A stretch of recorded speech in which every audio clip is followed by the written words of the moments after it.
नमस्कार दोस्तों, स्वागत है आपका पॉइंट में। हम अध्याय 1 वर्ग एवं घन पढ़ रहे थे, जहां आपने अभी तक प्रश्नावली 1.2 आपने हल कर लिया है, जहां आपने वर्ग एवं घन के विषय में जान चुका है कि वर्ग किसे कहते हैं। हम वर्ग यानी a की घात 2, a का वर्ग यानी a की घात 2। साथ में हमने ये भी जाना कि कोई संख्या पूर्ण वर्ग है अथवा नहीं। उसके लिए हमें क्या करना है, हमें जोड़ा देखना है। अगर वो जोड़ा है तो वो पूर्ण वर्ग है। उसके पश्चात हमने क्या देखा था, घन के विषय में जाना। घन क्या होता है, a का घन a की घात में 3 यानी a गुणा a। और कोई संख्या पूर्ण घन है अथवा नहीं, उसके लिए हमने क्या जाना था, a की घात पे मतलब तीनों a का आपको एक त्रिक बन रहा है, कोई भी संख्या का त्रिक बनना चाहिए, तब वो पूर्ण घन संख्या होती है। ठीक है, अभी तक हमने ये जान लिया था। और प्रश्नवाली आपके सामने 1.2 हम खत्म कर चुके थे। अब हम आते हैं इस जो अध्याय की सबसे महत्वपूर्ण चीजों के विषय में, जो है वर्गमूल। क्या है वर्गमूल? अब हम जानेंगे वर्गमूल क्या होती है। तो वर्गमूल को हम कैसे दर्शाते हैं? वर्गमूल का हमारा जो निशान होता है, वर्गमूल का हमारा निशान होता है ये। इसको हम क्या कहते हैं, वर्गमूल। ये वर्गमूल का निशान होता है। तो वर्गमूल यानी, आपको मैं उदाहरण के माध्यम से समझाता हूं, आप समझने का प्रयास कीजिएगा।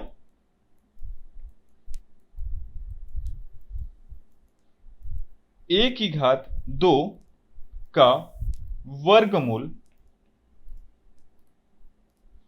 होगा a की घात 2 यानी a गुणा a। ये आप देखिए, ध्यान से देखिए, a का वर्गमूल यानी a की घात 2 यानी a गुणा a हुआ, यानी a की घात 2 का वर्गमूल होगा। यहां देखिए, आपने वर्गमूल का चिन्हांक डाला है। जैसे आपने वर्गमूल का चिन्हांक डाला है, यहां पर जो दो संख्याएं हैं, हम करते थे हमेशा जोड़ा बनाते थे।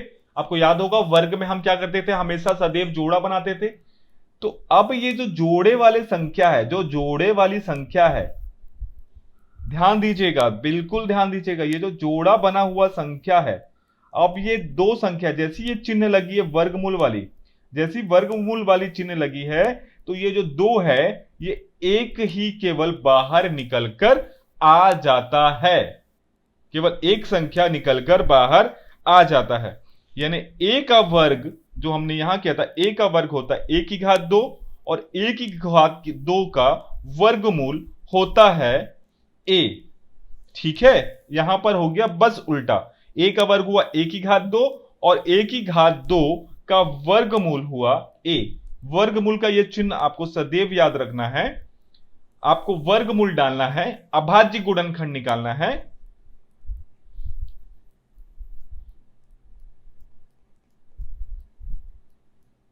वर्गमूल के लिए आपको पहले संख्या के ऊपर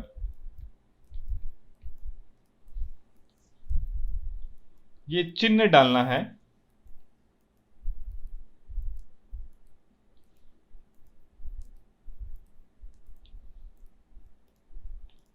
तब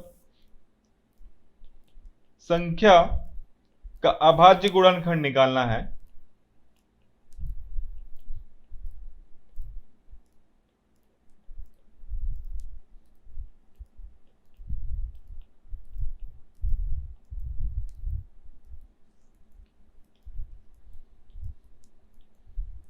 संख्या हटाने के लिए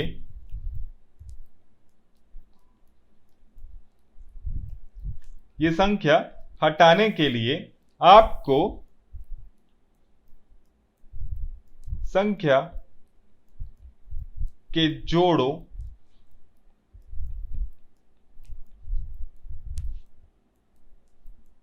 में से केवल एक संख्या बाहर निकलेगी। निकलेगी। अब आप समझ गए, उदाहरण के रूप में अभी हम और समझते हैं इसको अंक के माध्यम से।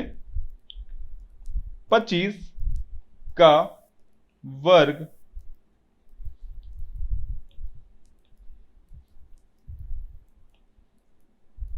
पच्चीस का वर्गमूल, आप 25 का आपको वर्गमूल निकालना है, तो आप कैसे निकालेंगे?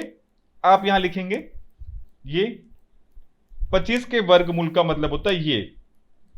अब आपने किया यहां पर 5 गुणा 5, यही होता है अभाज्य गुणनखंड 25 का। तत्पश्चात ये जो जोड़ा है, ये जोड़ा बन गया आपके पास। अब आप ये जो जोड़ा बना है उसमें से जब भी आपको निकालना हो, ये संख्या को आपको हटाना है, ये संख्या को, ये जो चिन्ह है, माफ कीजिएगा, ये जो चिन्ह है इसको आपको हटाना है। तो ये चिन्ह हटेगा तभी जब एक संख्या एक जोड़े में हो और इसमें से केवल और केवल एक संख्या ही बाहर निकलेगा। तो ये जो चिन्ह है, ये हट जाएगा, ये चिन्ह हट जाएगा। आगे बढ़ते हम। 16 का वर्गमूल यानी 16 की घात, 16 तो वैसे 4 का मतलब 4 का वर्ग होता है 16, पर फिर भी 16 का अभाज्य गुणनखंड होगा ये 2 दूना 4, 4 दूना 8, 8 दूना 16। आपको पूरी संख्या के ऊपर ये पूरा डालना है। अब यहां आप देखिए ये एक जोड़ा, ये एक जोड़ा। अब आप क्या करेंगे, यहां पर ये जो ये जोड़ा बना है, ये जोड़े में से एक निकलेगा और ये जोड़े में से एक, इस जोड़े में से एक निकला, उसी प्रकार से इस जोड़े में भी आपके पास क्या निकला, एक। और आपके पास क्या आया, 2 दूना 4। तो 16 का वर्गमूल आपके पास हुआ 4। 16 का वर्गमूल क्या हुआ आपके पास, 4।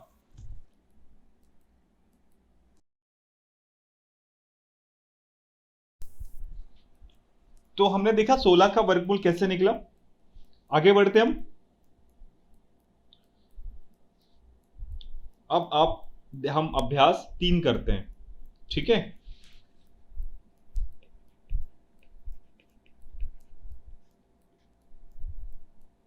अभ्यास 3।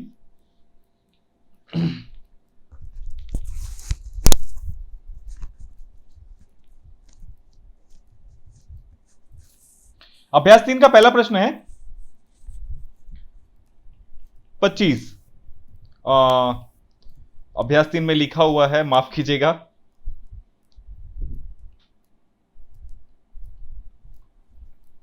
निम्नांकित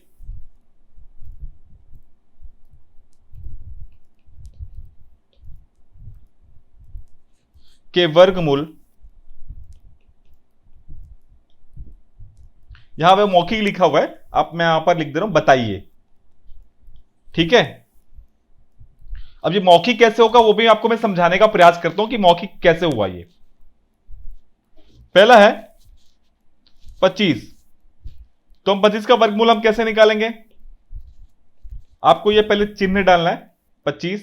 जब हम हल करेंगे इसका मतलब होता है 5 गुणा 5, ये आपका बना जोड़ा और क्या निकला, एक 5। अब आप देखिए ये क्या था, 25 जो है 5 का वर्ग है, इस 5 का वर्ग है, यानी आपको बस ये देखना है कि जो संख्या है वो किसका वर्ग है, तो इसका वर्गमूल सीधा सीधा वो संख्या हो जाएगा। उदाहरण के रूप में अगला प्रश्न हम देखते हैं।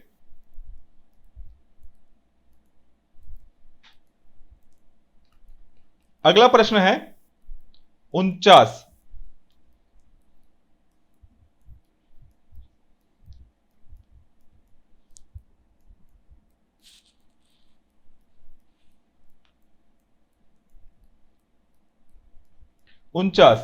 इसका उत्तर आपके पास सीधा सीधा आएगा 7, क्योंकि 7 सती सती 49। इसको हम देखते हैं 49 यानी 7 गुणा 7, ये एक जोड़ा हुआ, उसमें से एक बाहर आ गया, ये हुआ आपका सीधा सीधा वर्गमूल। तीसरा है 64। 64 किसका होता है, 80 64, किसका हुआ, 8 का।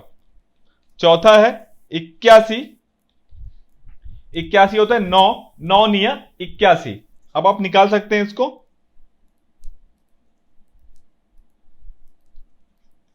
पांचवा दिया है आपके पास 121। 121 होता है 11, 11 का वर्ग होता है 121। आपको याद होगा हमने जो वर्ग वाला प्रश्न बनाया है उसमें 11 को हमने कई बार हल किया है। छठवा है आपके पास 144। 144 होता है 12 का वर्ग, 12 का वर्ग यानी 12 गुणित 12 144 होता है। तो यह हुआ 12 का वर्ग। तो हमने जैसे कि हमने आपको बता दिया अभाज्य गुणनखंड के द्वारा वर्गमूल को निकालने की पद्धति, अभाज्य गुणनखंड की विधि से ही आप निकालेंगे, हम आपको पहले ही बता चुके हैं। बुक में इसमें थोड़ा बात दिया गया है, उदाहरण के माध्यम से हम इसे हल करते हैं। हमारा जो अभ्यास खत्म हो चुका है, अभ्यास नंबर 3, उदाहरण के माध्यम से हम इसे हल कर रहे हैं। पहला उदाहरण है 441 का वर्गमूल ज्ञात कीजिए। आप हल लिखेंगे 441 का वर्गमूल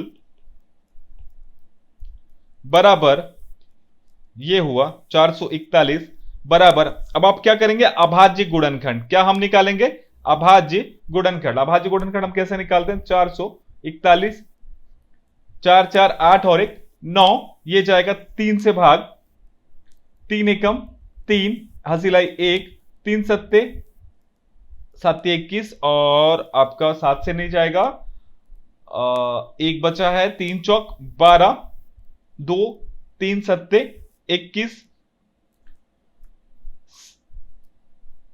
ये हुआ 4 और 1 5 और 7 12, 3 से फिर जाएगा 3 चौक 12, ये आया आपके पास 2 बचा, 3 निया 27, 49 किससे जाता है 7 से, 7 का वर्गमूल अभी हमने निकाला था, ठीक है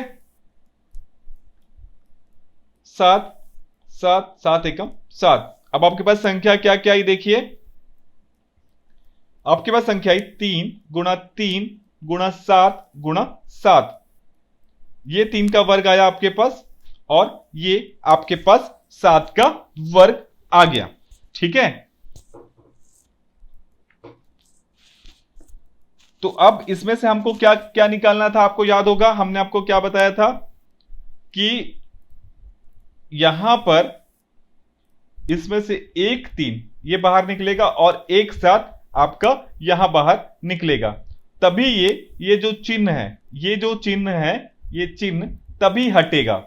ये चिन्ह हटाने के लिए हमें क्या करना पड़ता है, जिसका वर्ग है या जिसका जोड़ा बना है उसको हम एक संख्या लिखेंगे, 3 गुणा 7, 3 का भी जोड़ा था 1 निकला, 7 का जोड़ा था 1 निकला, 7 तिया 21, ये हो गया आपका उत्तर। अगला उदाहरण हम समझते हैं, उदाहरण 2, 1296 का वर्गमूल ज्ञात कीजिए।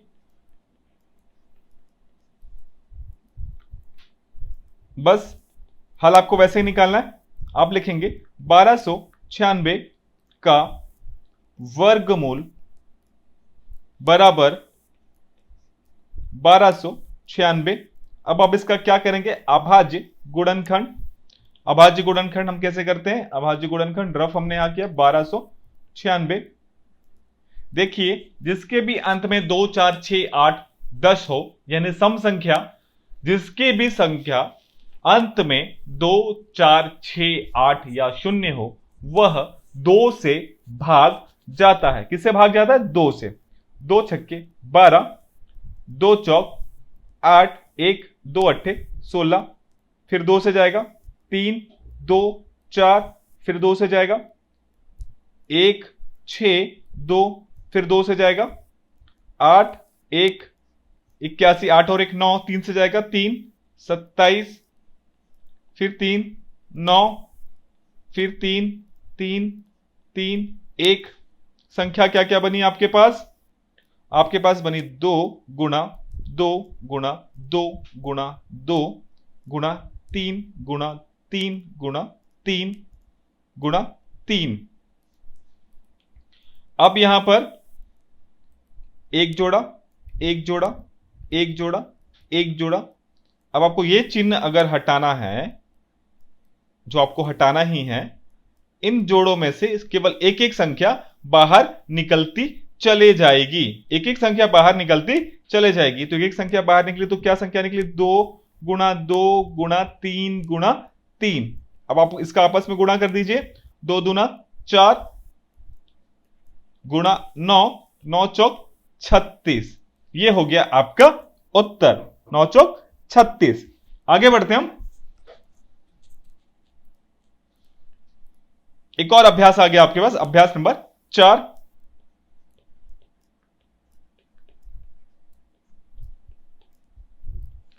अभ्यास 4 हम करेंगे, जिसका पहला प्रश्न है, एक ही प्रश्न है, निम्नांकित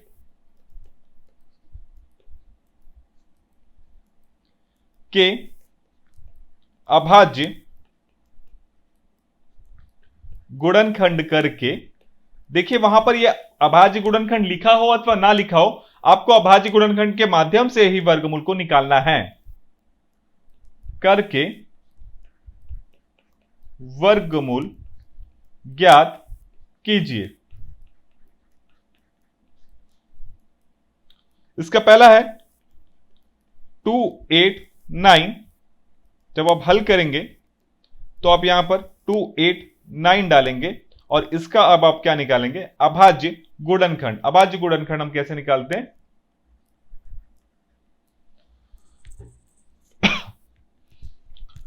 ये जो संख्या होती है 289, देखिए आप याद रखिएगा, ये होता है 17 का वर्ग, 17 गुणा 17 का वर्ग। तो यहां पर आपके पास क्या संख्या निकली? 17 गुणा 17।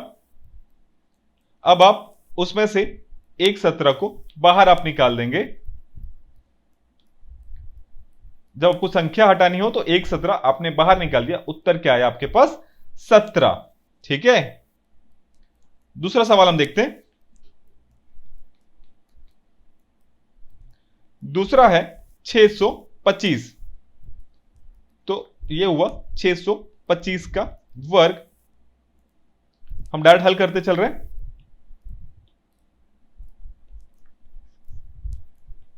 625 बराबर, अब आप इसका निकालेंगे क्या? अभाज्य गुणनखंड 625।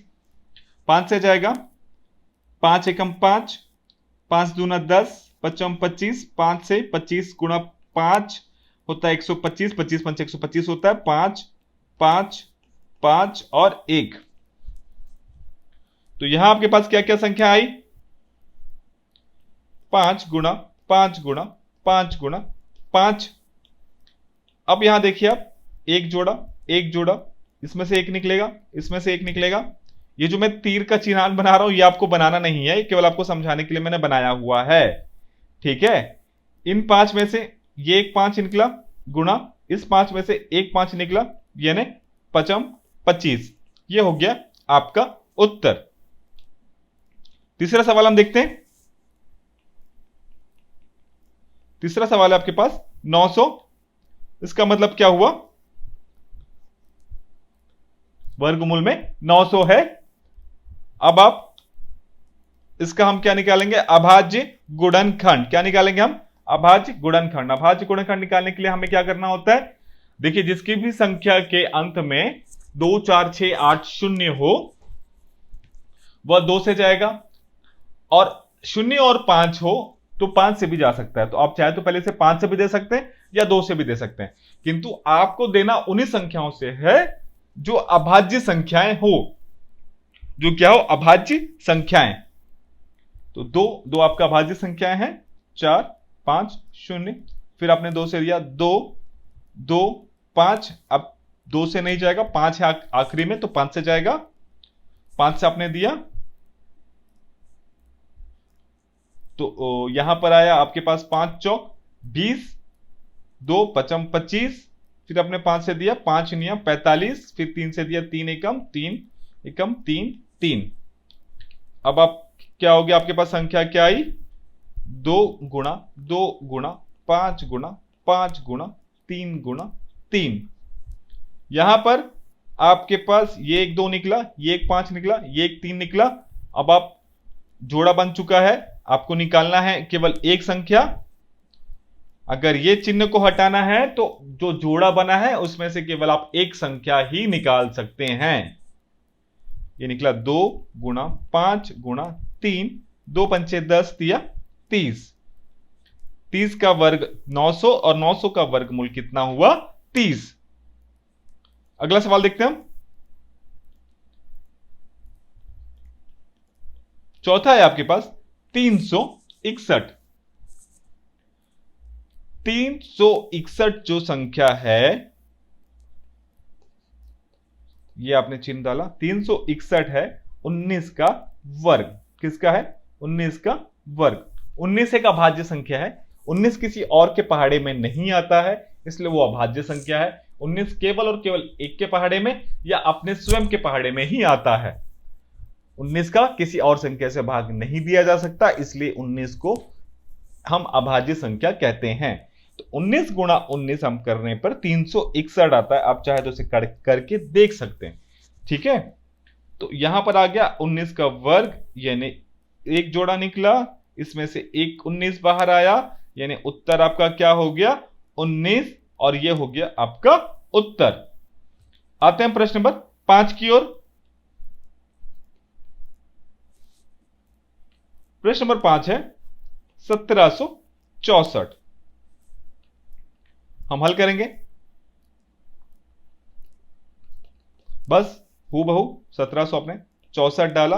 अब आपको इसका क्या निकालना है, अभाज्य गुणनखंड। अभाज्य गुणनखंड हम कैसे निकालते हैं, इस प्रकार से, जिसके भी अंत में क्या हो, आप भी दोहराइए, आपको भी याद हो जाएगा, यानी 2 4 6 8 या 0 हो, वह संख्याएं 2 से भाग जाती है। इस संख्या के भी अंत में 4, यानी 2 से भाग जा सकता है। 2 से हमने भाग दिया, 2 8 16, हसीलाई 1, 17 में से आप 16 घटाएंगे तो 1 बचा, ये 1 बचा, 2 8 फिर से 16 और 2 दूना, फिर आपने 2 से दिया 4 4 1। अभी आप देखिए कहीं आपको दिखा होगा 441 हमने बनाया होगा।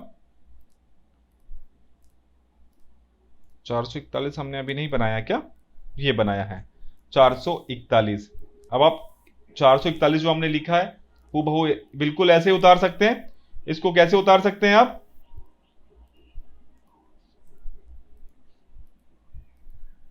तीन से आपने दिया भाग, 3 एकम 3, कितना कितना निकला था आपके पास, हम समय बचाने का प्रयास कर रहे हैं।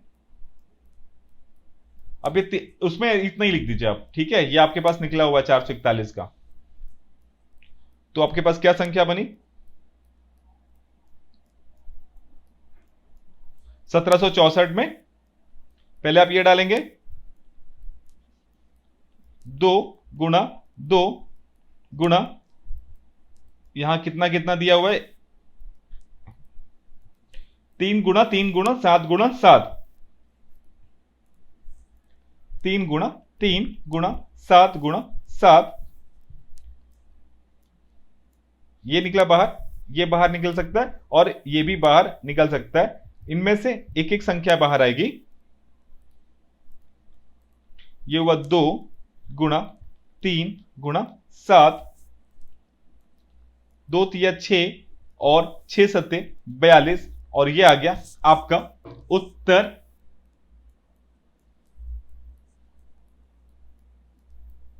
आपका अभ्यास 4 हम समाप्त कर चुके हैं। ठीक है, तो आज की क्लास हम यहीं पर समाप्त करते हैं। कल हम इसी वर्गमूल को आगे पढ़ेंगे, उसकी प्रश्नवाली को हल करेंगे, उसके पश्चात हम वर्गमूल का भाग विधि एक होता है, उसको हम जानेंगे। उसके माध्यम से भी हम वर्गमूल कैसे निकाल सकते हैं उसके बारे में पढ़ेंगे। उसके बाद आएंगे हम घनमूल की ओर। तो आज क्लास हम यहीं पर समाप्त करते हैं। आज के लिए धन्यवाद।